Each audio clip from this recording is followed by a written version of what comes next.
InterviewsWithPower.com, your source for what makes successful people tick. Here's Jeff Stevens with your latest Interview with Power. And today we're with, I'm not even sure who we're with today because he goes by Coach MD on Facebook and as far as his official website. But he's also a medical doctor with a thriving practice and told me just to call him Charles. And it's Charles Glassman, MD, and also known as Coach MD. Welcome today. Thanks for having me, Jeff. Appreciate it. Yeah, thanks for agreeing to do this interview because you're a very interesting person in that you started out as a medical doctor and you notice that if you read some of the things on your website and on your Facebook page, and of course we've posted all that, is that you're big with saying that people cannot afford to wait for new therapies that are coming in, and maybe talk to that as far as your medical philosophy before we get into some of your inspirational stuff. Absolutely, yeah. What's very, very interesting in my community is that doctors are always talking about quoting and recommending therapies that are from peer-reviewed journals or peer-reviewed research. And if you talk to my colleagues in the community, they will focus on that and what is called evidence-based medicine. But what is very interesting is that most of my colleagues, unfortunately, don't really know that there is a lot more going on than they're getting from just drug reps coming in telling them about studies that their companies have kind of sponsored or what's in the medical journals, meaning there's a lot of cutting-edge information, and not only information, but real-time diagnostics and therapeutics that are available for people right now that their regular doctors don't know. And it's really, I don't mean to get on my colleagues because they're very busy. They're, in the kind of this rat race of many practices where they don't really step back and take a look or have maybe the opportunity to do that. I just can't not do that. So, I've done a lot of that to look for these therapies and to, kind of have my own radio show called Medicine on the Cutting Edge to bring that to people so they can at least have that information to bring to their doctor, to make them aware of that, and to, perhaps if the case comes for a family or a friend that is in need of knowing what's going on, maybe their doctor at that point can help them out and get them some cutting-edge information or possibility for diagnostics or therapies. What's really interesting to me is that unexpectedly, and we always have to be open to success and open to the twists and turns that might bring us to our ultimate destination, because all of this has resulted in the things that you've told your patients and the philosophies you've built up has kind of culminated, or I shouldn't say kind of, it has culminated in not only a book called Brain Drain that I want you to talk about, but also in a way of how you communicate with people. In fact, if people connect with you on Facebook or through your website, they find that they get inspirational things and success inspiration they can use on in their daily lives. Yeah, it's very interesting how this has evolved because I've always been interested in so much more in people especially than diagnosing medical illnesses. I mean, people are so much more complex than just the disease that they may define them or that people may define them by. And what happened, kind of how I evolved this Coach MD, is that about 5 years ago, a patient came to me and said, he felt really great after sitting and speaking with me, but then he'd go back into his life and things would unravel. And come on, how many people don't know, are not familiar with that? I mean, everybody, we might go to an inspirational speaker or go to a place of worship and feel or hear something or read something or see something and feel so inspired and, okay, now we're going to do it. We're going to change our lives. We're going to make something happen. And then, then there's a bill that appears and that, on our desk when we get home, or, an argument with our spouse or kids giving us a hard time, whatever. And then all of a sudden, the wind gets taken out of our sails. So this guy came to me and said, look, is there any way that you can keep me going, keep me motivated? And we came up with this idea of, okay, why don't I send you a weekly email message? And it wasn't a medical message. It was more of a motivational kick in the behind message. And I realized after a couple weeks of that and only writing about 2 sentences that, this really applies to more people than just this one patient. So I accumulated the emails of my patients, and from there, every week I would write a weekly message is what I called it. And that went on for about a year and a half. And then in circumstances had it, and I'm a meditator. I meditate every day. And during I had a stressful event happen, and just this one day I'd been working on a project with somebody. It collapsed on that Saturday. We decided to go our separate ways, and it was it was mutual, and it was also very civil. But we decided that at working on that for about 8 months, it was a little bit traumatic. So I meditated, and during my meditation, I got some very strong inspiration to turn my weekly messages into a book. And so that every week, instead of writing a weekly message, I wrote a weekly book installment, and that became my book, Brain Drain. And that actually predated me calling myself Coach MD, which was about a couple years later. But that's kind of how I view myself now. I am a medical doctor, and I am, and I am still practicing, and I'm very interested in more innovative, cutting-edge things that are happening in medicine and helping people kind of sort through all that. But also, I'm acting as a coach to many of my patients and kind of guiding them through their lives, because I realize that our behavior and our psyche influences the way we live our lives, not only from a health perspective, but really just it comes full circle for money, health, and relationships. Those are 3 key elements that affect how we're going to live optimally. And of course, if we're living optimally, we're going to have a healthy existence. What are things now that people are not doing when it comes to reaching their goals in money, health, and relationships, as you just said? What are things that are a kind of common themes that you see that people, for lack of a better term, are shooting themselves in the foot over when it comes to improving those 3 areas of their lives? Well, it's a great question, and I would say, and it really speaks to what I posted today on my Facebook page. It really is that we learn as what we're going to fear and what we're going to view as dangerous as adults. We learn all that when we're children, and I'm not blaming parents or suggesting that people go into intensive therapy to kind of deprogram themselves. But what I'm saying is that as our brain develops between birth and adolescence, we're accumulating all the things that our brain needs to protect us from throughout our lifetime. And it's not a thinking brain, it's really an automatic primitive brain, and that's the primitive nature, our primitive part of our brain, which just stores data. And through those formative years, it's storing a lot of data.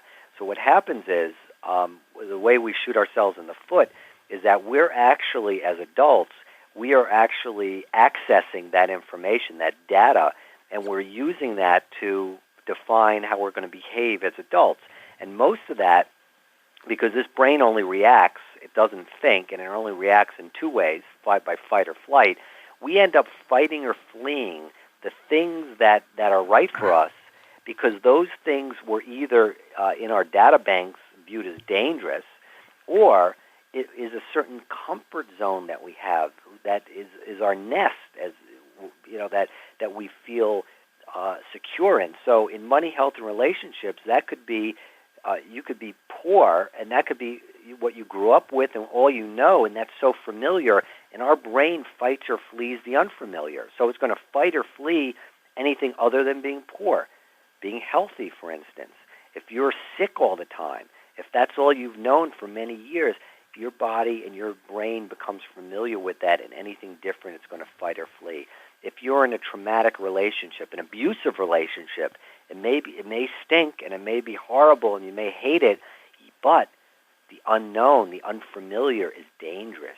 And so your brain is fighting or fleeing. So I think bringing that up to the level of awareness and consciousness, recognizing that is such a key element into first making the steps of change.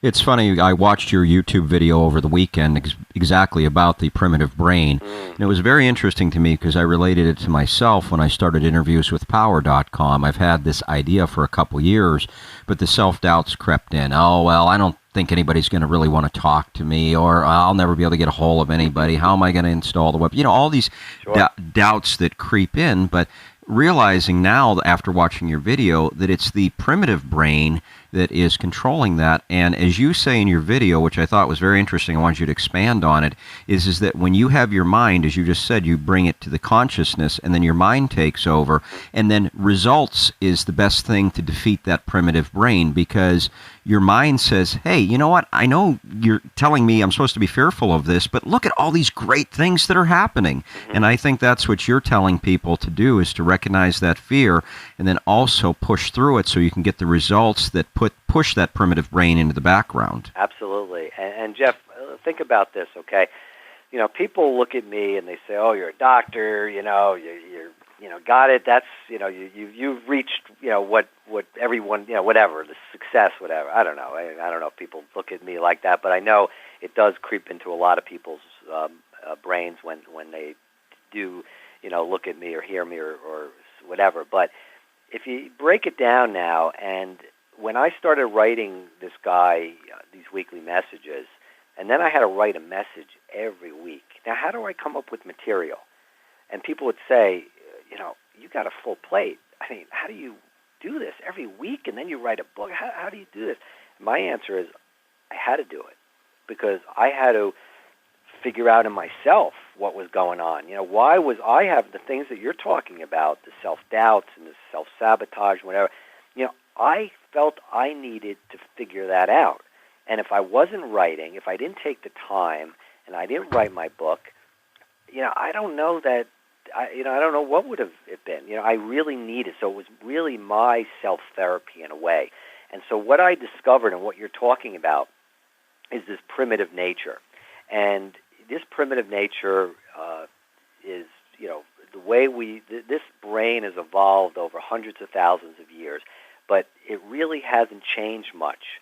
And it hasn't changed much because it's all we need for survival. But of course, our dangers are much different now than they were back 50,000 years ago, but the reaction is identical.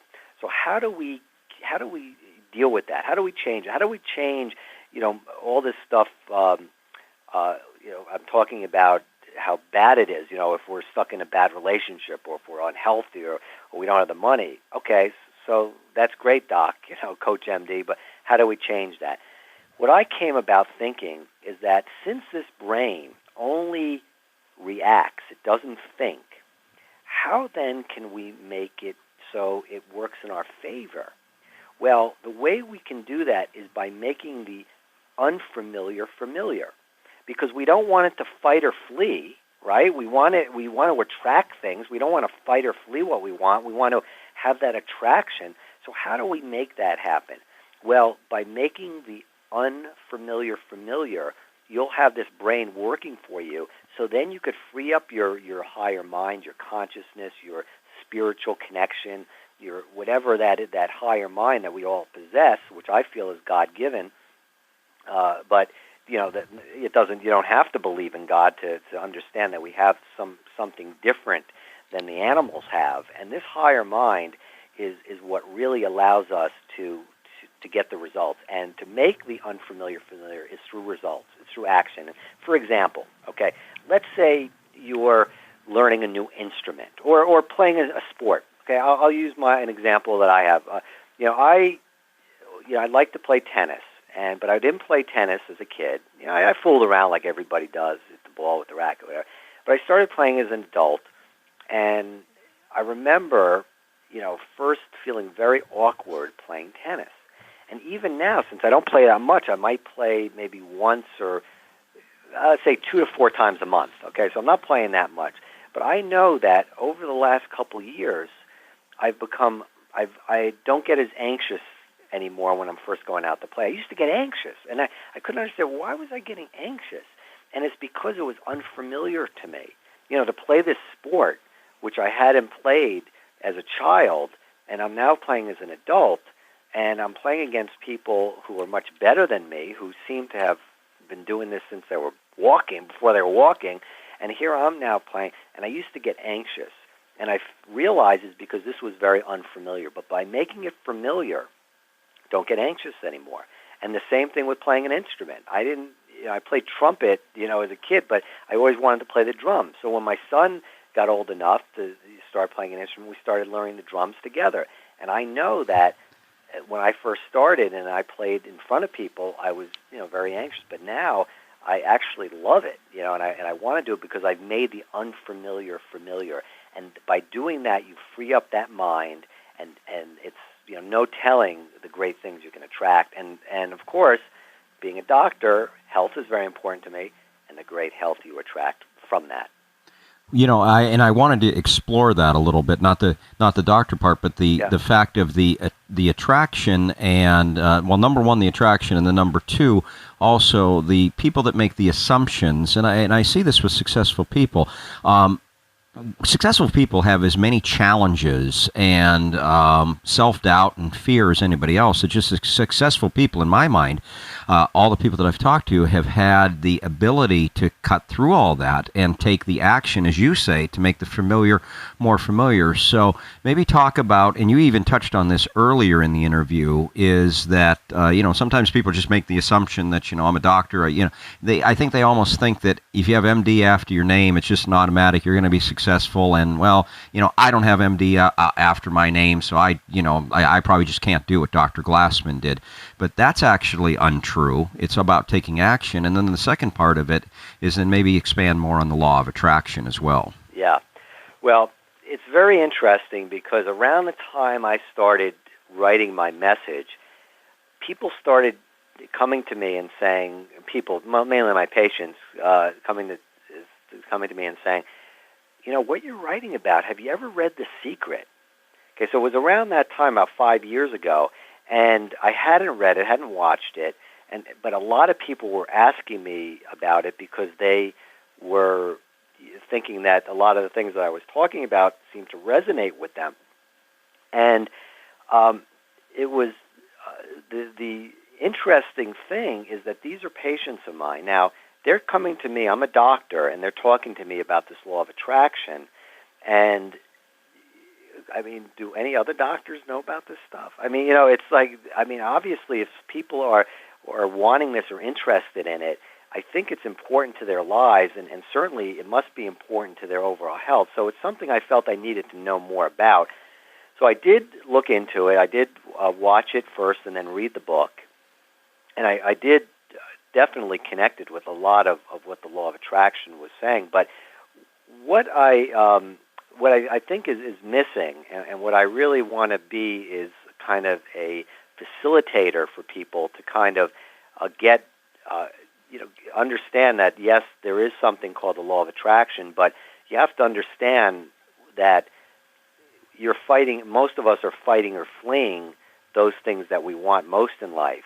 And I think it's very important to find out that, why we're fighting and fleeing those things, and understand that this primitive nature that we all have is standing in the way of actually what's always there. And so my point is that the things that actually we want and the things that we think we're attracting, my point is I just feel that we're just not fighting or fleeing them anymore. So they're just kind of there. They're just kind of happen. You see them. You just don't fight or flee them. And what happens with a lot of the primitive nature that we all have, and what happens when we judge people, we look at other people who are more successful than us, or we think these people are bigger and better, that is actually our primitive nature in action. And it's the same thing with successful people. If people, the whole thing with this, class warfare and envy and all this kind of stuff is so counterproductive. You never want to look at somebody who has more than you and say, oh, they got there because they cheated and they stole, or the rich people are less ethical. I mean, when I heard that study, it was such a terrible study, a biased study that came out a few months ago saying that rich people are much less moral than people of lower means. And it was a very biased study. It wasn't done well. And the fact of the matter is nobody holds the monopoly on the automatic brain. We all have it. We all have a primitive nature, whether you're rich or poor, but we also have this higher mind. So I know I kind of deviated from your question about a little bit, but my main point is that you have to understand when your primitive nature is causing you to fight or flee, because when you get a hold of that, the attraction part you're really not. It's just there. It just is. It's just your higher being and what you're meant here for and what your purpose is will just appear, and it'll be as though you're attracting it. And to me, that is the biggest distinction that I make between what or the explanation of what the law of attraction is to me. I think a lot of people live their lives, and to bring sports as an analogy here, is a lot of people live their lives as if they're a tennis player. And what I mean by that is that as if they have an opponent staring across from them, where they should really live their lives as if they're a golfer, where you're just trying to be better than you were score-wise the other day. You can't really worry about what the opponents, quote-unquote, are doing. I understand that there's a competition and everything, and there's limited resources in certain things that people are going for. I mean, I get all that, but as a general rule of living for life, I think the best thing, and I want you to speak to this, is to not try to compete against somebody else, keep up with the Joneses, so to speak, but to compete with yourself and say, you know what, when I get up today, I'm going to be better than I was yesterday. I'm going to learn more. I'm going to do more things for my health. I'm going to enhance my relationships, because really, at the end of the day, that's all you really can judge yourself on is how you're doing against yourself. Great point. The thing is that going back to our primitive nature, and most of us, all of us, at one time or another during the day, will revert back to our primitive nature. And our primitive nature is only there, our automatic brain is only there for one purpose, and that's to keep us safe, and that's to keep us away from danger. And what else is more threatening to us than another individual? To the brain, anyway. So the brain views other people as potential rivals, as potential threats to us, and they're potential violators of our space. And so this is the thing that we go through life looking and sizing people up because of that primitive reflex that we have to keep us safe. So what we're trying to do all the time, and the tennis and golf is a great analogy, because we think that competition, our brain reacts to the competition or to other people as competition to protect us. And our brain, by doing that, has stored this data, just like a computer, like an algorithm, that if somebody is over here, then that could mean this, and that, and all this kind of quick, automatic responses. And it really makes it so that's the best way to keep us safe. So by competing, if we can try to be better than somebody else, and that person is going to be less threatening to us. And so our brain is always trying to do that, and it really puts us in a position where we think that that's the best way to insulate ourselves from danger. But it's in golf is a great example, because golf, you have this little ball, and you have to get this ball, let's say 440 yards. So you think you got to smack that ball as hard as you possibly can to get it to go that far, when in reality, the harder you swing, the worse it's, probably the least far it's going to go. Yeah, you're going to drive yourself into the ground. Right, exactly. So, it's really more, instead of competition, we think that collaboration, working with others, is actually going to hurt us, because somebody's going to try to take advantage of us, someone's going to try to one-up us, and that's the primitive nature. But when we step back and we let our mind take control, and that's when working with others, actually we accomplish much more. And there's one thing to kind of a tip-off that we can recognize when the competition is happening. And this is even goes with competition with oneself. Anything that makes you angry or anything that makes you sad, depressed, or withdrawn, you always know that the fight or flight reflex is in action, because the anger is the fight, the depression, withdrawal, sadness is the flight. So whenever you have those two emotions, you know that you've been triggered by some danger and the need to compete. But when you're assertive, which I believe is the behavior of the mind, then you can see that the actual routes to success, and you will see more clearly that the actual routes to success is working and admiring the gifts in others, but first recognizing the gift that you have to bring to this team, let's say, and collaborating and knowing that each and every one of those team members that you're collaborating with has a gift. None of them is better or worse than the other. They just are.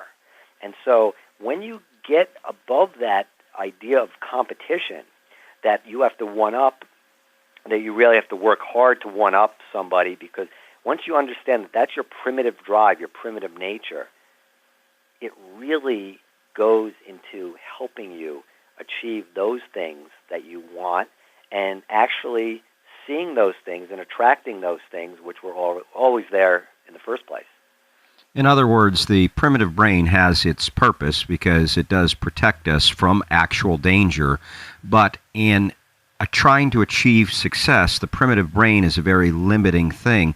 You need your mind, and the only way that you're ever going to achieve success is if you limit or turn off your primitive brain as much as possible. Do I have that right? Well, in some respects, I call it brain drain because it does drain us, and it really is you're not going to turn it off, really, but what you can do, it won't be as influential in your life, because as you're making the unfamiliar familiar, making collaboration and working with others, for instance, familiar than the idea of competition, the more you make it familiar, the less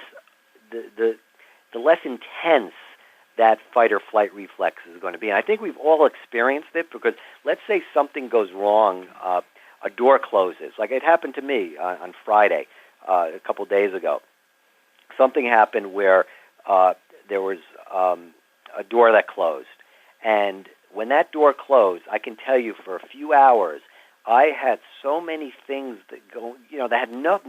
that were totally unrelated to that event, okay, that were going through my head. I mean, that had to do with my children, my wife, something that happened a few years ago, whatever. I mean, all stuff that was totally unrelated, because the floodgates were open, because that brain was on overdrive trying to protect me from the danger that might result because of that door closing, okay?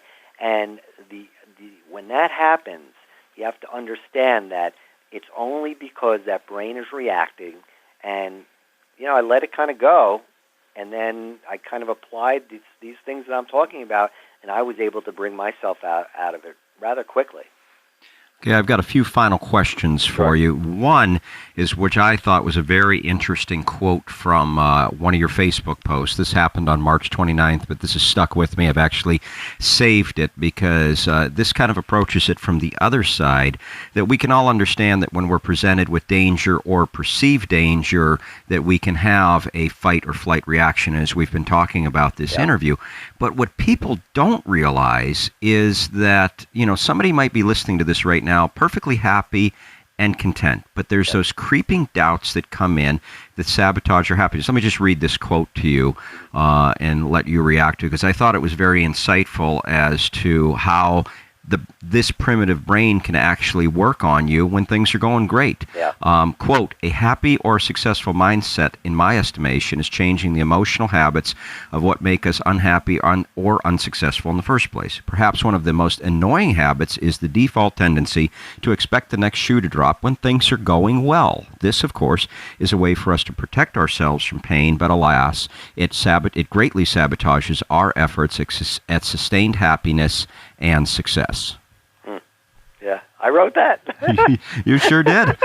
On March 29th. It's pretty. You know what? Whenever you hear your words spoken back to you, so some things I've written and people have done that for me in the past. Probably not as often as it happens with you, but it is it's weird when you hear your words in somebody else's voice. Yeah.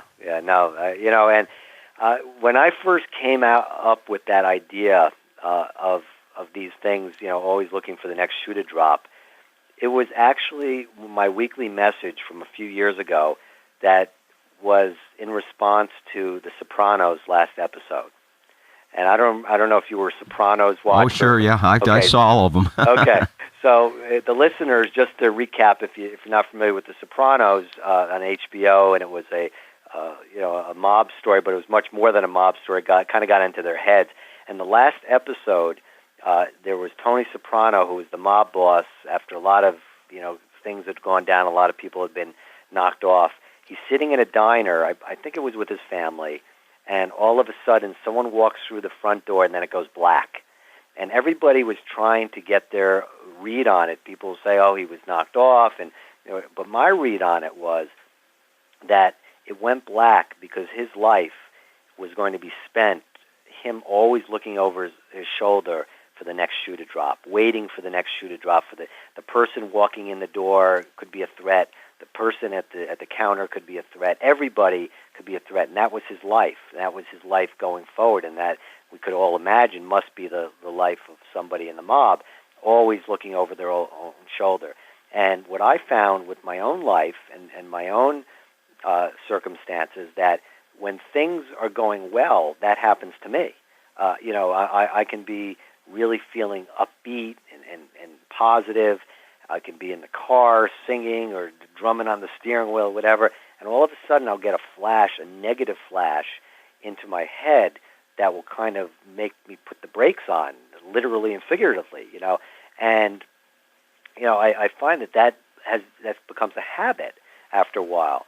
And, the thing is that is our primitive nature trying to protect us from the vulnerability of feeling good, which is kind of, crazy, but that's what's happening. So by understanding that and then realizing and kind of laughing at it, because it's so predictable now for me that I just don't believe, trust, or take direction from anything.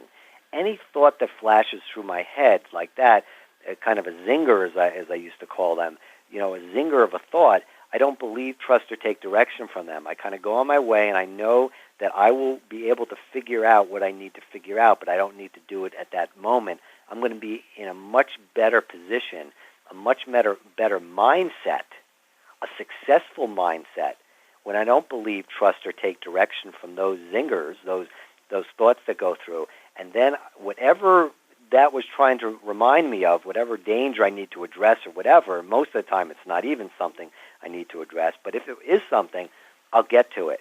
And I'll get to it in a much better mind frame and a much better way to make it so it will be best for me and my family. All right, well, the final thing I want to know from you, actually a couple things, is I've asked you a lot of questions, so I want to open the floor to you and have you communicate whatever you'd like to the folks that are listening, and then also how people connect with you. I know from personal experience that when you connect with Coach MD or you go and connect with Dr. Glassman or just Charles, there's a lot of content there.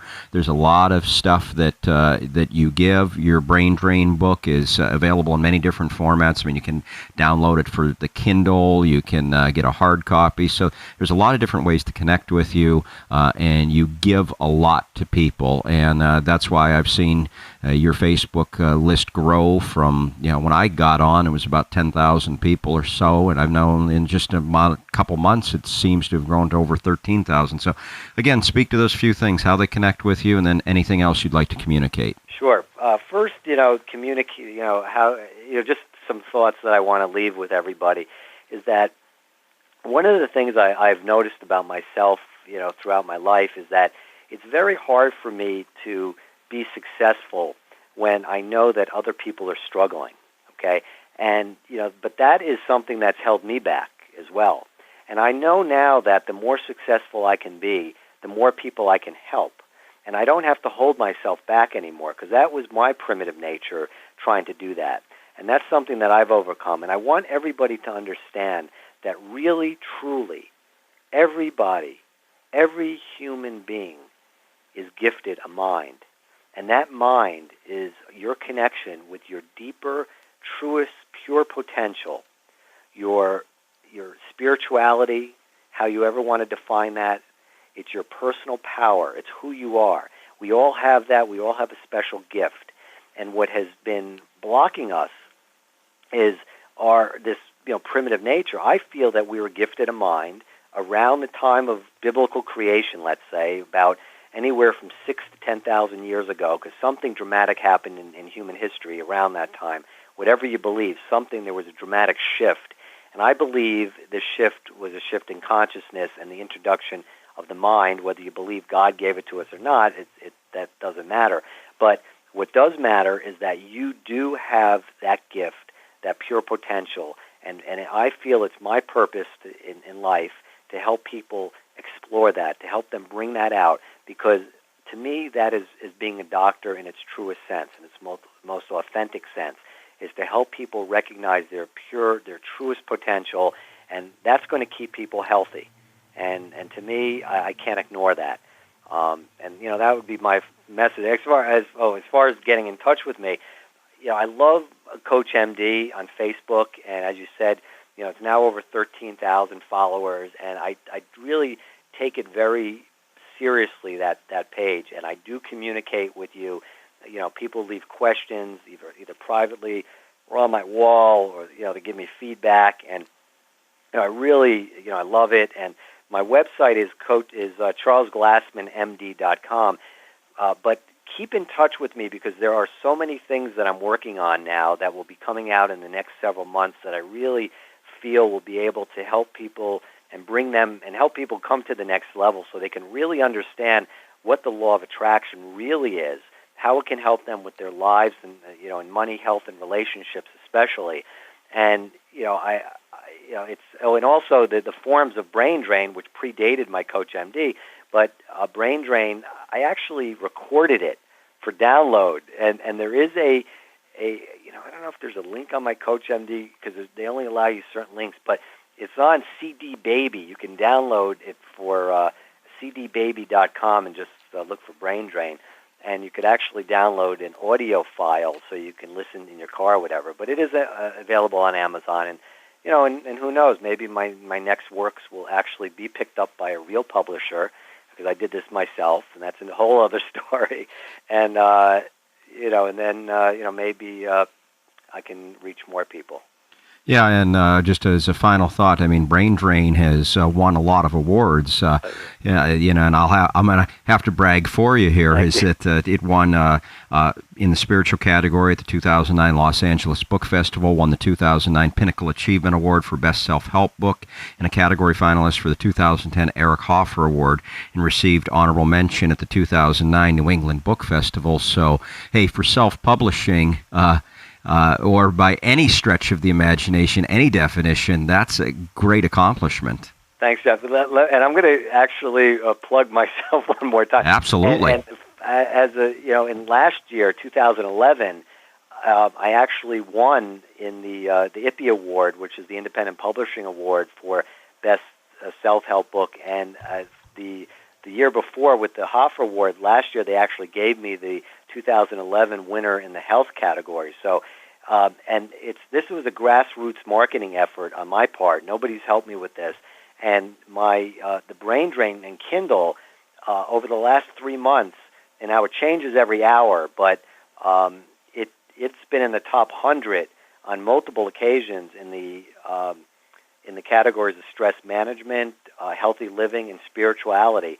And this is all grassroots. I mean, these are people telling other people or hearing about me on Coach MD or whatever. And I really feel that there is something that resonates with people because I looked into myself and I found these things in myself, and it is reaffirming that other people feel it. Let me tell you, when you're looking into yourself and bearing your soul, to a larger audience, and where your automatic brain, primitive nature tells you don't do that because it's too dangerous, and then realizing, hey, wait a second, I'm making myself vulnerable, and look what's happening. Well, I think that's a great lesson for everybody. Well, Dr. Glassman, I have to say thank you very much for your time. Very interesting conversation. Thanks a lot, Jeff, for having me. Really appreciate it.